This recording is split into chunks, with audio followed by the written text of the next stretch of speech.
অল্প তেলে সম্পূর্ণ নতুন একটা নাস্তা রেসিপি শেয়ার করছি।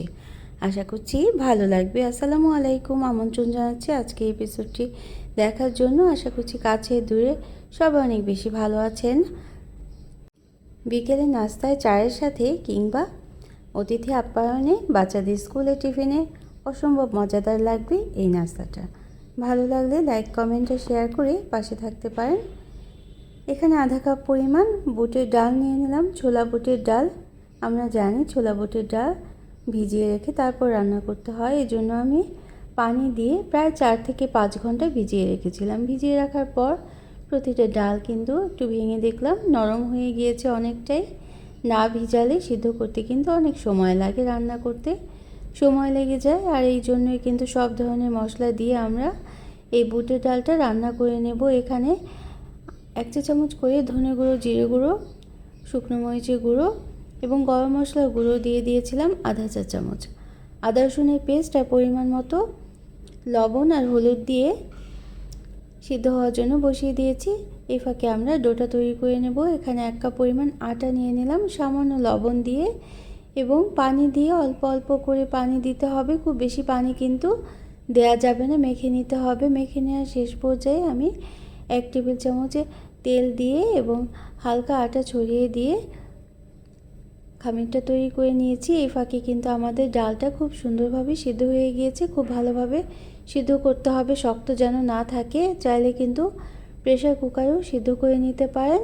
তো একটা ডাল আমি দেখিয়ে দিচ্ছি, একেবারে নরম হয়ে গিয়েছে। এখন স্প্যাচুলা দিয়েই কিন্তু আমি প্রতিটা ডাল কিন্তু এভাবে করে ভেঙে একেবারে মিহি করে ফেলতে হবে। এটা কিন্তু বাটাবাটি করা কিংবা মিক্সার জারে দেওয়ার কোনো দরকার নেই। হাত দিয়ে বা স্প্যাচুলা দিয়ে এভাবে চাপ দিয়েই যদি ভালোভাবে সিদ্ধ হয় তাহলে নরম করে নেওয়া যাবে অবশ্যই কিন্তু। আর পানির পরিমাণটা কিন্তু এজন্য বুঝে শুনে দিতে হবে। খুব বেশি পানি থাকলে, যদি বেশি ভিজা ভিজা থাকে তাহলে কিন্তু স্ন্যাক্সটা ভালো হবে না, পানি শুকাতেও সময় লেগে যাবে। এজন্য পরিমাণ মতো পানি দিতে হবে। যতটুকু পানি সিদ্ধ হতে লাগে ঠিক ততটুকু পানি দিয়ে ডালটা সিদ্ধ করে নিতে হবে। আর যদি ভিজা ভিজা ভাব বেশি থেকে যায় তাহলে কিন্তু এভাবে লো আঁচে একটু শুকিয়ে নিতে হবে।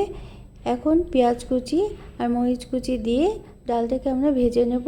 আর এখানে পুদিনা পাতা কুচিও দিয়েছিলাম, আর পুদিনা পাতার পরিবর্তে ধনে পাতা কুচিও কিন্তু দিয়ে দিতে পারেন। তো পুদিনা পাতাটা দিলে এটা ফ্লেভারে এই স্ন্যাক্সটার স্বাদটাই কিন্তু অনেকটা বেড়ে যাবে। তো যারা পুদিনা পাতা খেতে পছন্দ করেন না তারা ধনে পাতা কুচি দিতে পারেন। আমি আরও হাফ চা চামচ গরম মশলা গুঁড়ো দিয়ে দিলাম। এখন ডো থেকে ছোট ছোট অংশে আমি ভাগ করে নেব। ছোট ছোট করে কিন্তু স্ন্যাক্সটা তৈরি করে নেব। চাইলে কিন্তু রুটি দিয়েও বেলে নিতে পারেন। আমি হাত দিয়ে এভাবে করে প্রেস করেই এটা একটু বড় আকার করে নেব। সবগুলো এভাবে করে রাখার পর ভিতরে পুরটা দিয়ে দিতে হবে। তো পুরটাও আমি ছোট ছোট অংশে ভাগ করে নিচ্ছি। এভাবে ছোট ছোট অংশে ভাগ করে নিলে কিন্তু খুব তাড়াতাড়ি হয়ে যায় এবং সবগুলো স্ন্যাক্সের মধ্যে সমান পরিমাণ চলে যেতে পারে। তো এখন একটা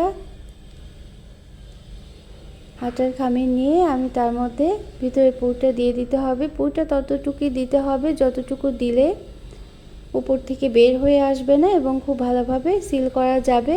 তো এভাবে করে আটকে দিতে হবে এবং চাইলে কিন্তু এই পর্যায়েও বেলে নিতে পারেন, তবে বেলে নিলে কিন্তু বেশি প্রেস পড়ে যেতে পারে। এজন্য হাতে চাপ দিয়ে একটু বড় আকার করে নিলেই কিন্তু স্ন্যাক্সটা তৈরি হয়ে যাবে। আর ভিতরে পুরটা যদি একটু বেশি পরিমাণ দেওয়া যায় তাহলে কিন্তু খেতে অনেক বেশি ভালো লাগবে। এটাকে কিন্তু ডাল পুরি কিংবা আলু পুরি কিছুই বলা যাবে না। স্ন্যাক্সটা খেতে এতটাই মজাদার হয়, এতটাই লোভনীয় হয়।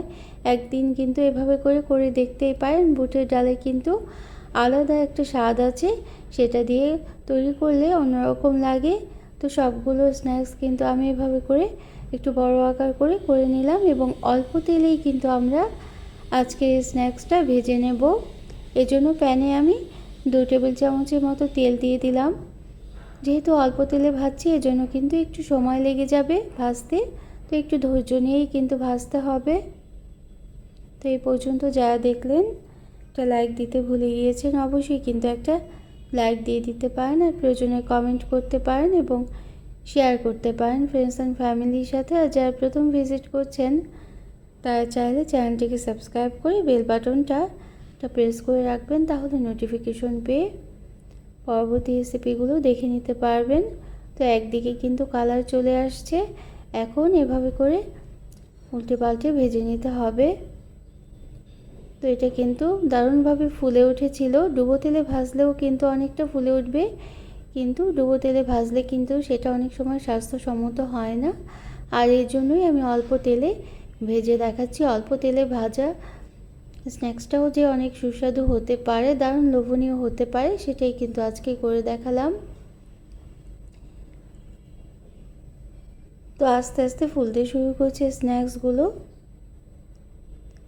এটা এতটাই মজাদার হয়, একটা খেয়ে কিন্তু আরেকটা খেতে চাইবে যাকে খেতে দিবেন। এজন্য অবশ্যই কিন্তু একটু বেশি করেই তৈরি করে নেবেন। তো আমি একটা ভেঙেও দেখিয়ে দিয়েছি, ভিতরে পুরে ভরা দারুণ মজাদার একটা স্ন্যাক্সটা। তো এইভাবে করে আমার আরও স্ন্যাক্স রেসিপি আছে আমার চ্যানেলে, সেগুলোও দেখে নিতে পারেন। অন্য কোনো দিনে অন্য কোনো রেসিপি নিয়ে আসবো। সেই পর্যন্ত সবাই কিন্তু অনেক বেশি ভালো থাকবেন। আমরা সবাই সবার জন্য দোয়া করব যেন ভালো থাকতে পারি।